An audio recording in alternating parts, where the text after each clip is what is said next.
Hello, everybody, and welcome to another episode of Sports Card Madness, brought to you by DraftKings Pick 6. This is LZ. I'm here with Nick, and we have a special guest today.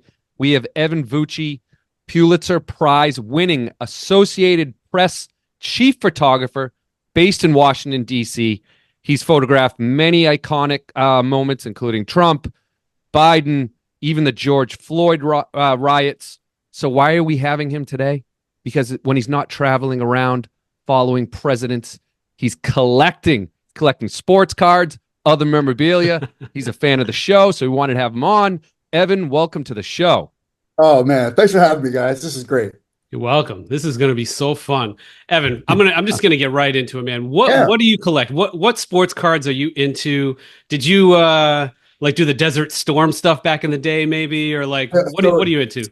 So it's funny, I did do all that stuff, but obviously everyone that's my age, for those on audio, he just showed a T-shirt with the awesome Griffey rookie card on it, the Topps one. So I think that everyone that's my age probably collected Bo and Junior and Barry Bonds and all that stuff as kids, man. Those were my guys. And then I think like everyone, I fell out of collecting, and then I don't know, that King of Collectibles show started up on Netflix. Uh-huh.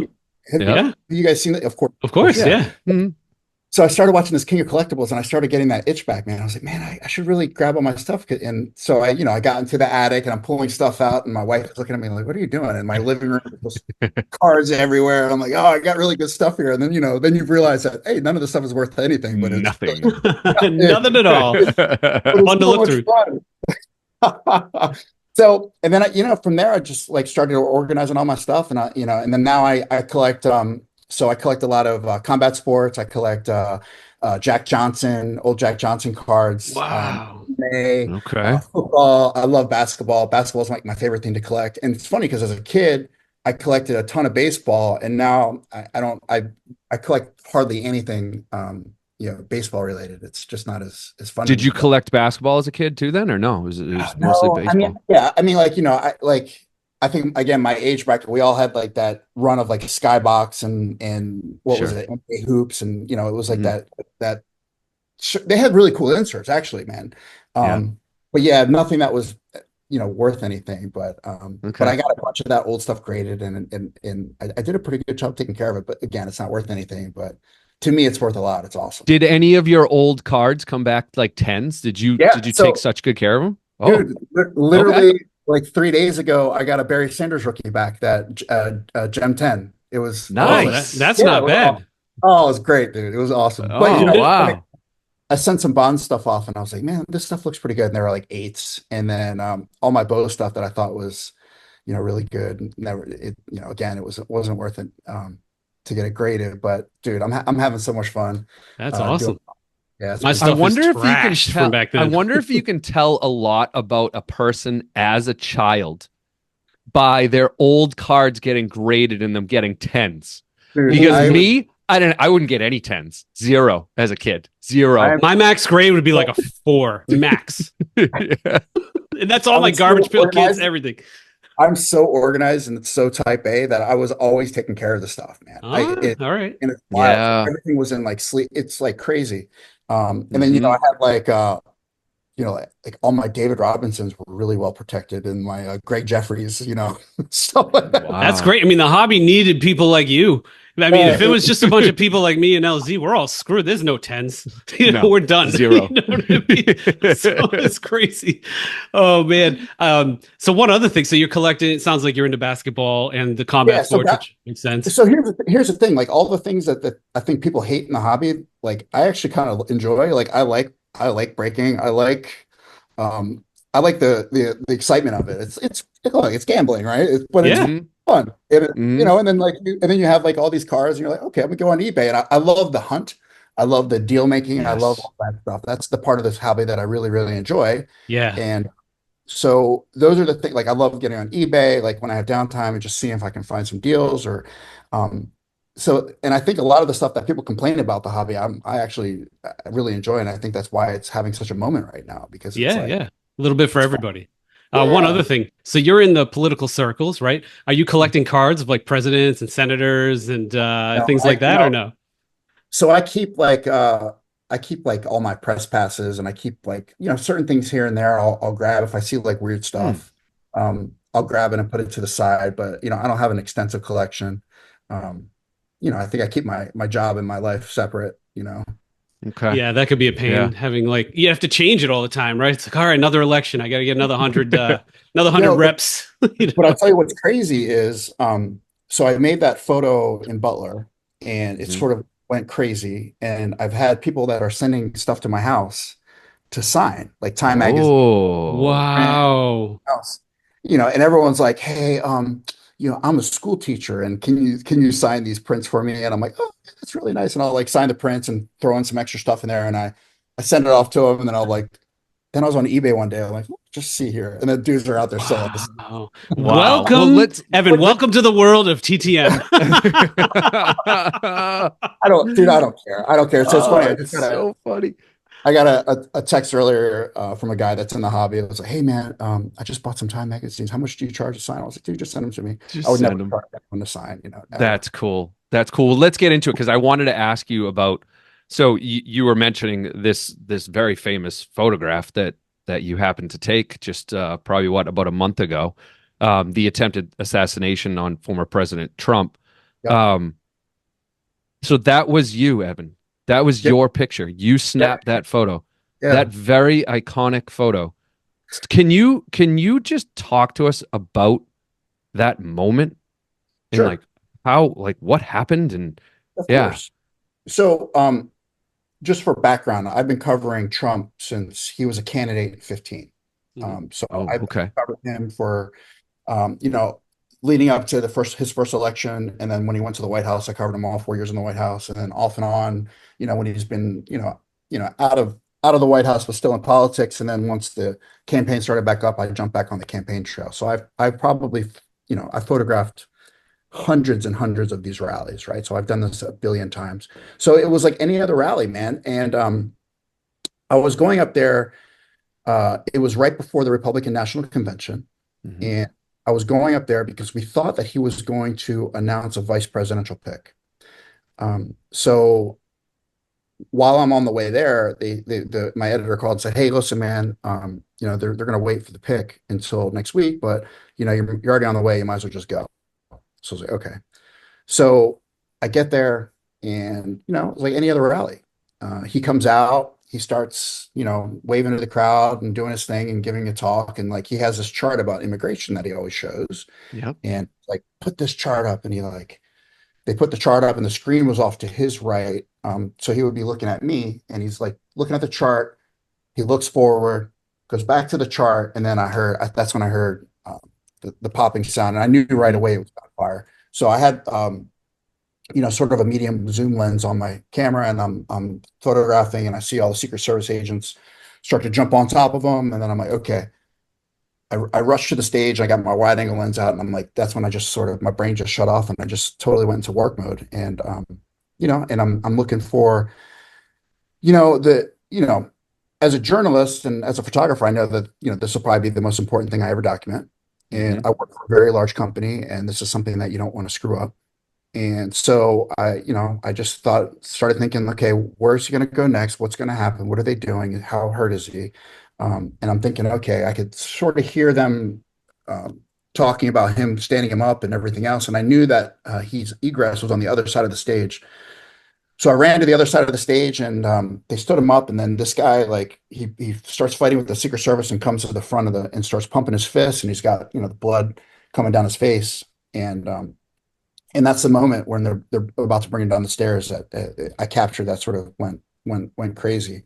Um, yeah, and from there, they rushed him to the car, and that was it. And so I didn't have an idea of like what, I knew I had something. I just wasn't sure, like, I Hmm. knew I did the job. I just wasn't sure like how, how crazy things were going to go, but it would be, but Yeah, and it yeah. certainly was a memorable photograph. So I'd love to. So how far away were you from the stage when you first started? Like earlier in the day, like when you're like 10, 10 feet, 10 and then feet, yeah, and then and you then heard the shots, and yeah, then and then you I run towards ran, this. yeah, I ran right to the stage. So I was right up against the stage, just trying to find an angle through the Secret Service. And then at one point I sprinted to the other side of the stage, and then I came back to the front of the lectern, and I'm putting my camera above my head to try to get some angle, because their job is to block you. And I'm just trying to document this. And then as I'm shooting, also there's Secret Service, the counter assault teams coming on. So I'm making sure that, okay, I need to document this. I need to document things that are happening in front of me. People are like laying down, covering, and I'm shooting all this stuff. So as a photographer, my job is to show you everything, right? So I'm keeping my eye on the peripheral as well, not just what's going on in front of me. So I'm I got my head on a swivel. And then, like I said, once he stood up and started walking, I knew exactly where I needed to be. And that's when I snapped that photo. But I'll tell people all the time, it's like, they're like, well, how did you keep your head, or how did you do this, or how did you do that? And I'm like, I honestly do. It's literally the same. I shoot it the same exact way, whether or not he's walking off the stage at the end of a rally, just waving to the crowd and doing his thing, or the Secret Service is bringing him on. Nothing changes from my perspective. Like obviously the stress level or the event changes, but as far as my approach photographically, nothing changes. It's the same thing, whether or not, it's the end of an everyday rally, or whether or not, someone just tried to assassinate him. And how long have you been a professional photographer? Like, are you like used to moments like this? You must be at this point. Yeah. So I have, and that's another thing. It's like, I've been in this game for a long time. I've been at AP for almost 21 years. I have, combat experience. I've covered tons of things. So, and like I said, as soon as I heard the shots and the rhythm of it, I knew immediately what was happening. And it's just like I don't know, people talk about your reptile brain or whatever. And that just like, totally went into, and my colleagues did too. It's like everyone that was there, everyone just went, no one blinked, man. It was like, everyone did the job, which is one of the cool things about, everyone being there and documenting it. It's like everyone held the standard, did what they were supposed to do. So you went into go mode. Was there any fear that you had of you were in harm's way? Yeah, like a second shooter or something. No. So you're I don't want to sound flippant, but it's like the fear of fucking up. Like that's what I mean. So there was okay. So what happens is this guy is shooting, right? And then there's another shot that's coming from across the other side, right? So people in the crowd assumed it was a second shooter, but it's actually the counter sniper team that took out the initial shooter. So, but there was some, there's always in these spot news situations, there's always a little bit of, there's chaos, right? People are screaming, "Get down, second shooter!" And the cat guys, or the cat guys, are the Secret Service like sort of SWAT team, right? So they show up and they're yelling, and everyone's yelling, and people are like, "Get down!" There's a lot of screaming and yelling, and Trump's staff is trying to pull me down and to get down on the ground, but I can't do my job on the ground. So, but everyone was super professional. It helps to be an MMA fighter / AP photographer, because you can get through the arms. I was going to say that you're used to dealing. That's another thing, you're used to dealing with stress, right? You're a big jujitsu guy, aren't you? So I mean, you're kind of trained to react under stress. I mean, finding calm in the chaos, I think is one of the vital lessons of jiu-jitsu. It's just having, I think, all those experiences that you have in your life leading up to that moment certainly help. And, having all those experiences under your belt is and also, like, I try to train, almost every day. So you are used to having to think and work under stress and figure out like what's going to happen next and where we go on. So that definitely plays a role for sure. Very cool, Evan. So I want to shift gears to the Pulitzer Prize-winning photo. I'm curious. So for the audience, I'll flash it on the screen if you're on YouTube so you can see it. But he won a Pulitzer Prize for the George Floyd riots, and he took a pretty interesting photo. You can see the cars, just like the chaos in the background and everything. What was it like? Like, how does the process work for a Pulitzer Prize? Does somebody be like, "Oh, hey, you won, congratulations," or like, how did that all happen? So the interesting part of this Pulitzer is that it was an AP Pulitzer, so it's not just mine solely. So it's cool because I won the Pulitzer with all my friends. That's awesome. That's fun. But so I have a couple photos in our entry. It's a story, and one of the photos is these guys overturning this car. I can't remember if the car's burning or not. but yeah, you see the chaos in the background, everything else going on. And then another one is a bunch of demonstrators like in this pouring rainstorm. Um, but our coverage as a whole included things that were happening in Minneapolis and where everything started and all around the country. And it was just, I'm really, really proud of the work that we did to document that moment in history. And I always said it's sort of like, that year in American history was kind of like 68 with like, we had like sort of COVID and George Floyd and, it was like and, Trump was in the White House and there was a lot of stuff going on. And it was quite a time to be a photographer. And yeah, I'm just really proud of the work we did, man. Yeah, it was great. So how does this all work? So obviously, I think right now you're following President-elect Trump around and taking a lot of photos of him and what he's doing. But with the George Floyd scenario, like, do you just go towards chaos? Like, is that where you're like? That's what it sounds like. Like there's chaos over here. Go there. Yeah, I mean, so just because, yes, so kind of have safety is paramount, right? So we do work in teams. So I and another photographer worked together because we can both trust each other and we have a sort of the same sort of level of comfort in the chaos, as you put it. But yeah, so I obviously have experience covering these sorts of things. So if something like this is happening, hey, can you go out and cover these protests, these street protests? Because usually at that point I was actually inside the White House covering the administration. But once everything started hitting the streets, my editor said, "Hey man, we need you to go time." Yeah, exactly. It's go time. And again, it's a matter of having, that experience and working with really good people and people that you can trust, understanding like what's happening. But yeah, it's wild, man, because you got, the demonstrators don't want you there, the police don't want you there. So you have with that particular protest, we had guys that were shooting, rubber bullets, and they were shooting, gas and all sorts of stuff.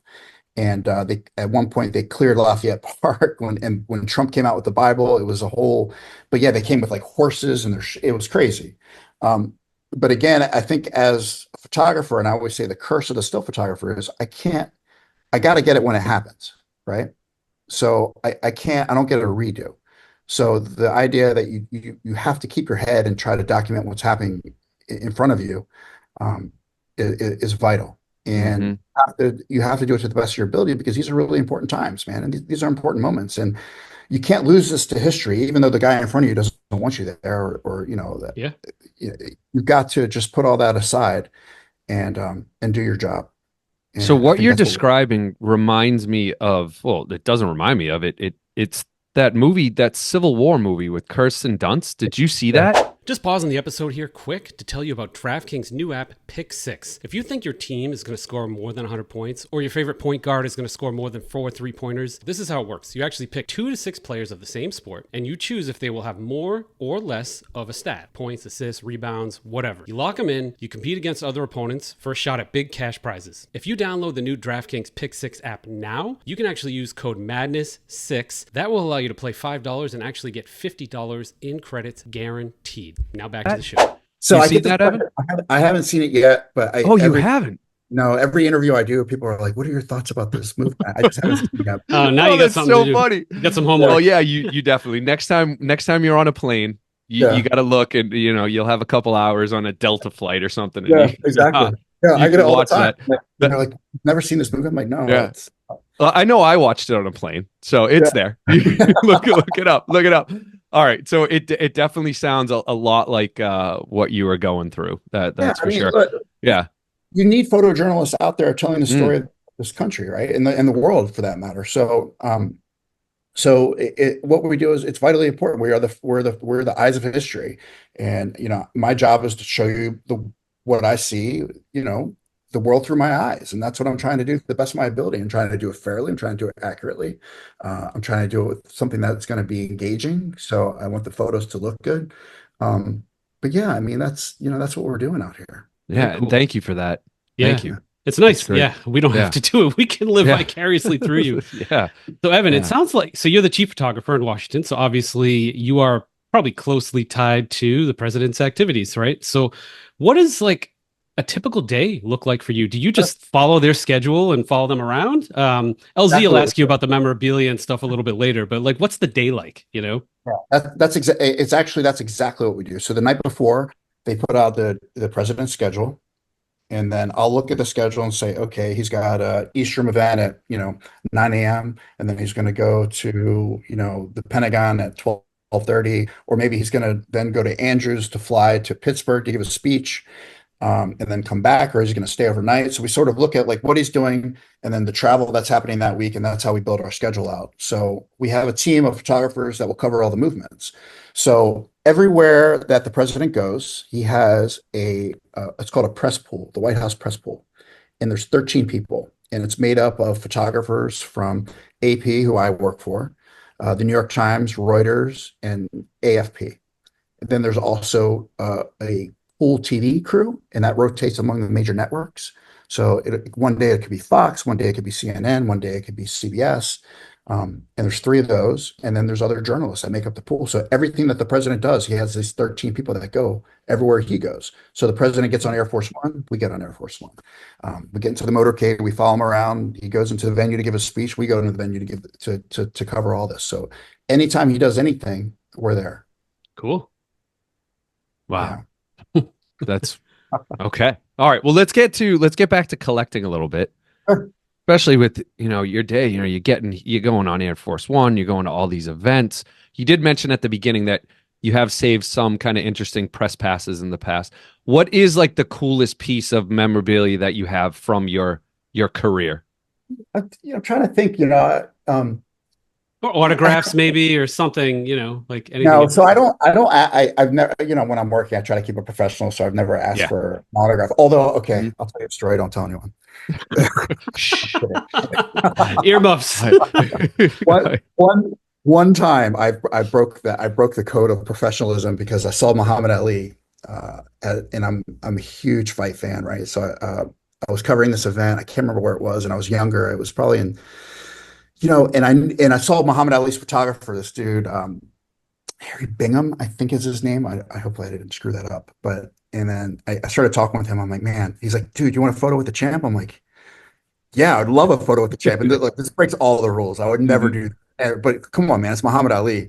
So, Ali walks over. He's like, yeah, come on, man. He puts his arm around me, and then he takes his fist and puts it in my chin, and then grabs my hand and puts it up to his chin. Oh, sick. Oh, dude, you could tell that he's done it 1,000 times before, man. But I was like, man, this is a moment. This is incredible. So I have broke the professional code one time in my 21 years, and it was just couldn't help it that time. I get it. I could not help it. I did. But I have like some weird bobbleheads, and I have like a George Bush Jack in the Box that I got in like Crawford, Texas, and I have like a lot of weird stuff from like political propaganda that I'll see at like whatever protests or anything. I just grab that stuff and I keep it all in a box, and one day I'll go through it, I think. But there's nothing valuable, I don't think, in there. But for me, it's great. And again, I have all those press passes that I've had, so that Butler press pass will be one that I'll certainly hold on to. Oh, for sure. So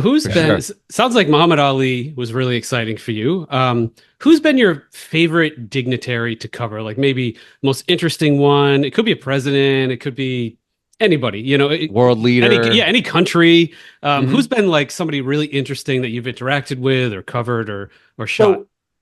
Trying to think. Yeah, so I'll tell you. Okay, so I'll say this. One of the coolest interactions we had was like, look, when these guys are, the president or whatever, they're unavailable. I'm media, right? So I don't get like the whole deal. But I will say this. So we were on a trip to Mandela's funeral, and Obama was president, and George W. Bush was riding on the plane with us because they were part of the official party. And actually, Bush at one point came back to the press cabin and sat down with us and talked to us for like over an hour about like, his administration and some of the things that he did and just some of the things that happened after 9/11, and just gave like this whole talk. I was on the edge of my seat because it was so fascinating to hear about these world events through his eyes. And but yeah, so that was something that stands out. But as far as like other dictators that I've been around, I've been around, plenty of really, smart people, interesting people. But I'm so focused on the photos that a lot of times it's just like, sure. Yeah. Mandela, I mean, that's one of the most impactful books I've ever read in my life. It's very long. It's going to take you a while to get through if you haven't read it in the audience. But what an amazing story and person and human being. And so it's funny after this Butler thing happened, right? Like, and then Twitter found out that I was a photographer. I don't know if you guys have ever seen the photo of the guy throwing a shoe at Bush. I know the event and I've seen the video, but I don't know about I don't know the photo. No. So there's a photo of this journalist, this Iraqi journalist throwing a shoe at Bush, and I took that photo as well. And wow. Then Twitter was like, who is this guy? Forrest Gump? Mid shoe throw. You're oh wow. Always right place, right time. Yeah, it's a matter of, it's a long career, and you're always in sort of the thick of things, and weird things tend to happen around me, I guess. Like throwing a shoe. That's awesome. So everyone was like, man, what is this guy's deal? He's like, why does all this weird stuff happen with him? But so Evan, you've been doing this for 21 years. Yeah. Like, how long does a person, like in a typical photographer like you, like are you in the industry for? Like, is this something you can be doing at like 65, 70, or is this like a young man's game? No. There's guys that have been doing it for 30, 40 years that are doing it at the highest level. There are some amazing photographers out there that I think as long as you have the love for it and still have the desire to do it, and you still want to compete and be out there and work hard, you can go as long as you want. Okay. But I think it's like any industry. If you start to lose the love for it, then it would be time to go. But right now it's fun, man. I love it. It's great. Yeah. I've done some cool stuff and traveled a lot, and it's been amazing, man. That's cool. That's cool. All right. Well, let's get close to wrapping it up. I actually have a question for all of us. Okay. All right. What is your most favorite iconic photo of all time? Go back to the age of photography. What is your favorite? Do you have one in mind, Evan? My favorite of all time. I mean, it's so hard, man, because it's like that photo you got behind you, that lifer photo behind you is pretty amazing. Yeah. Yes, that's a big one. But I mean, you have sports photos. You have so I would say I'm going to say two. Okay. For me, Tank Man, Tiananmen Square. Sure. The man standing up to the tank is probably the most impactful photo for me of all time. Obviously, Napalm Girl by Nick Gutt in Vietnam is really powerful. Eddie Adams' execution of the Viet Cong is really impactful. But Tank Man says something so much about the human condition and the human spirit to fight no matter what. And that's something that's always resonated with me. But I will say, there's another photographer, his name is Christopher Morris, and he was doing a bunch of stuff when the Russians were fighting in Chechnya, in the 90s or whatever. And I saw one of these photos of like these guys about to run out there, fighting street to street, and this guy has his rifle and he's about to run into the sniper alley, and it's like, man, it's just you're sprinting for your life right here, right? And it's like it's really dark and moody, and like I saw that picture, I'm like, man, I want to be a photojournalist. So I would say Tank Man. Okay. I would say Tank Man would be, I think, the most iconic for me of all time. And then what motivated me to go into photojournalism was Christopher Morris's work when I cool. Yeah. All right, Nick. What do you think? What do you think, Nick? This one, it's very similar but more global. The raising of the flag in Iwo Jima at the end of World War II with the three soldiers holding. That might be LZ's answer too. Oh, that's so funny. No.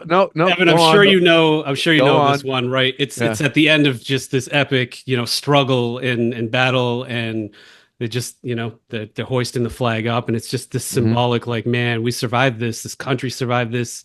Just awesome. It's black and white. It's beautiful. Joe Rosenthal. Jeez, you even know the photographer. Okay. Oh, there it is. Yep. Joe Rosenthal, Associated Press, February 23rd, 1945. AP. Yep. That's my company. Mm-hmm. All right. So when you come up with the question and you know you're going to go last, you have to come up with 3 options. Okay. Okay. Evan, you chose my number 1 with Tank Man. Nick, you chose my number 2 with the Iwo Jima flag. So I'm gonna go a little more kind of lighthearted when I think of photographs. 1932 lunch on top of a skyscraper, Rockefeller Center. Yeah. You had all those workers on that one iron beam eating lunch, just hanging out at Rockefeller Center. That one always comes to mind. That picture stresses me out. I don't like heights very much anyway. I don't even like being on a tall building too much. Freaks me out. Looking at that, I'd rather die. You know what I mean? Have lunch on a beam. Come on. I feel like at one point I saw a photo of the photographer and he was just like sitting on the beam too with the big camera in his hands with like ropes or anything. Like his legs around this thing. I'm like, bro, it's a long ways down. It's a long ways down. You're eating a hot dog or whatever. Like, come on. No way. Couldn't pay me enough. I gotta find that photo now, Evan. I hate heights, but yeah. Oh man. Yeah, awesome. and that's the most amazing thing about photography, man. It's like I tell people all the time, it's like 2 people can look at the same image and can come up with something completely different, like based on how you grew up and everything else. And that's what makes still photography so beautiful and something that, you know, I've loved since I was a little kid. You know, it's just amazing. Yeah, it's really a pleasure to talk to you, Evan. Thank you. It's cool to hear your story, kind of what you collect. It was really interesting for me to hear about what it was like during the assassination attempt. Like, your details are very gritty and real, which is probably what makes you such a good photographer. So just for the audience, in case they want to reach out or follow your work, I know you're on Instagram. Do you want to let them know any place they can find your photos or reach out to you? Yeah, on Instagram, I'm pretty active. It's just Evan Vucci, EVANVUCCI, and yeah, I'm there. If you have questions, you know, reach out. I'm usually pretty good about answering. And especially if you're a young photographer and you're looking for advice or anything, always hit me up. I'm, you know, we all need mentors. So I'm always willing to offer advice and help the next generation along for sure. Could you imagine having you for a mentor if you're a photographer? That'd be amazing. Well, I mean, it's important. It's really important. It's like, that's what, you know, especially in this business, it's a very, very tough business to break into. And if you're going to go for it and you're willing to work hard, then you're going to need some mentors. And if people show that desire to work, then I'm willing to work with you. Excellent. That's Evan, awesome. Thanks again. We appreciate your time. Hey, thanks, guys. Thanks, Evan. Appreciate it. Bye, everybody.